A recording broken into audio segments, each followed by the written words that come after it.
একদল কর্মী হলুদ পোশাক পরে একটি বিশাল আর অত্যাধুনিক কারখানার ভেতর দিয়ে হেঁটে যাচ্ছে। চারপাশটা একদম ঝকঝকে কাচ দিয়ে ঘেরা, অসংখ্য খাঁচায় সারি সারি চিতাবাঘ অলস ভঙ্গিতে বসে আছে। একজন নারী কর্মী একটি ট্রেতে করে কাঁচা মাংস নিয়ে এসে একটি খাঁচার সামনে দাঁড়ায়।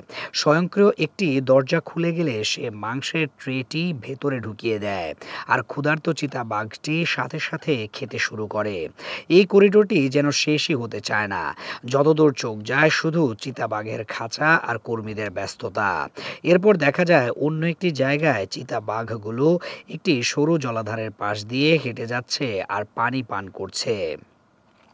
কর্মীরা তাদের শরীরের তাপমাত্রা মাপার জন্য দূর থেকে লেজার থার্মোমিটার ব্যবহার করছে, যেন প্রতিটি প্রাণীর স্বাস্থ্য কঠোরভাবে নিয়ন্ত্রণ করা হচ্ছে। পুরো পরিবেশটা কোনো চিড়িয়াখানার মতো নয়, বরং একটি উচ্চ প্রযুক্তির গবেষণাগারের মতো মনে হয়, যেখানে সবকিছুই নিয়মের ছকে বাঁধা। এরপর দৃশ্যপট বদলে যায়। চিতা বাঘগুলোকে একটির পর একটি স্বচ্ছ ক্যাপসুলের মতো দেখতে জানে ভরা হচ্ছে, যেগুলো একটি কনভেয়ার বেল্টের ওপর দিয়ে এগিয়ে চলেছে। কর্মীরা ডিজিটাল যন্ত্র দিয়ে প্রতিটি ক্যাপসুলের তথ্য যাচাই করছে। এই বিশাল কারখানা জুড়ে শুধুই যন্ত্রপাতির শব্দ আর কর্মীদের ছোটাছুটি। চিতাবাঘগুলো শান্তভাবে বসে আছে, যেন তারা এই প্রক্রিয়ায় অভ্যস্ত। কিছুক্ষণ পর এই ক্যাপসুলগুলো থেকে তাদের নামিয়ে আরো বড় এবং আরামদায়ক দেখতে সাদা রঙের বক্সে রাখা হয়, যেগুলো আরেকটি কনভেয়ার বেল্টের উপর দিয়ে চলতে থাকে। মনে হচ্ছে যেন কোনো মূল্যবান পণ্য এক জায়গা থেকে আরেক জায়গায় চালান করা হচ্ছে। এরপর চিতাবাঘগুলোকে একটি পরীক্ষাগারে নিয়ে আসা হয়, যেখানে সারি সারি বিজ্ঞানীরা সাদা অ্যাপ্রন পরে তাদের জন্য অপেক্ষা করছেন। প্রতিটি চিতাবাঘকে আলাদা আলাদা স্টেশনে রেখে বিভিন্ন পরীক্ষা নিরীক্ষা করা হচ্ছে।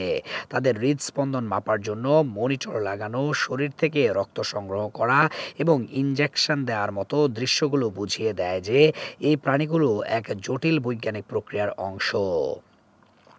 পরীক্ষা নিরীক্ষার পর ঘুমন্ত চিতাবাঘগুলোকে একটি লম্বা কনভেয়ার বেল্টে সারিবদ্ধভাবে শোয়ানো হয়। তাদের শরীরের একপাশে একটি নীল আলো জ্বলছে আর নিভছে। বেল্টটি ধীরে ধীরে এগিয়ে গিয়ে একটি বিশাল আকৃতির যন্ত্রের ভেতরে প্রবেশ করে, যার উপরে লাল অক্ষরে লেখা কাটিং চেম্বার, অর্থাৎ কাটার ঘর।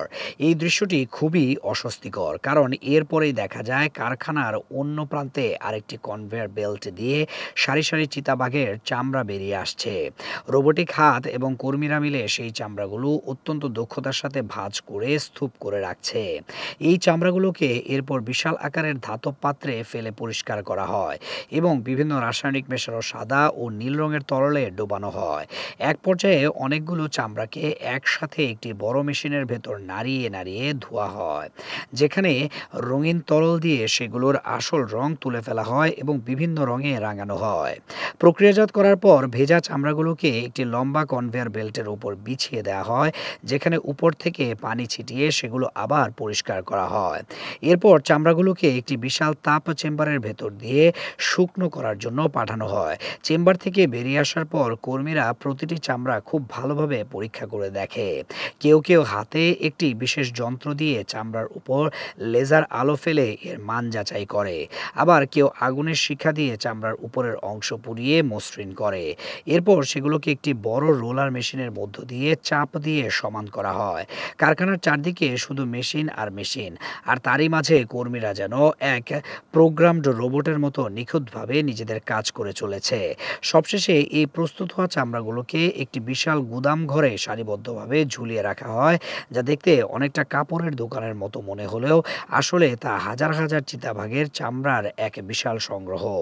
এবার শুরু হয় চূড়ান্ত পণ্য তৈরির কাজ। কারখানার বিশাল এক অংশে হাজার হাজার কর্মী সারিবদ্ধভাবে বসে মেশিনের সাহায্যে সেই চামড়াগুলোকে দিয়ে বিভিন্ন ধরনের জিনিস তৈরি করছে। কেউ লেজার কাটার দিয়ে চামড়া কেটে নির্দিষ্ট আকার দিচ্ছে, কেউ সেলাই মেশিনে সেগুলো জোড়া লাগাচ্ছে, আবার কেউ তৈরি হওয়া পণ্যের উপর শেষ মুহূর্তের কাজ করছে। তাদের নিপুণ হাতে তৈরি হচ্ছে সুন্দর সুন্দর ডিজাইনের জুতো, ব্যাগ, বেল্ট, টুপি, ফোনের কাভার, চাবির রিং এবং আরও কত কি। একটি দৃশ্যে দেখা যায় একটি স্বয়ংক্রিয় এমব্রয়ডারি মেশিন নিখুঁতভাবে চামড়ার উপর নকশা ফুটিয়ে তুলছে। পুরো কারখানা জুড়ে এক বিশাল কর্মযজ্ঞ চলছে, যেখানে প্রতিটি মুহূর্তে তৈরি হচ্ছে অসংখ্য দামি ফ্যাশন সামগ্রী।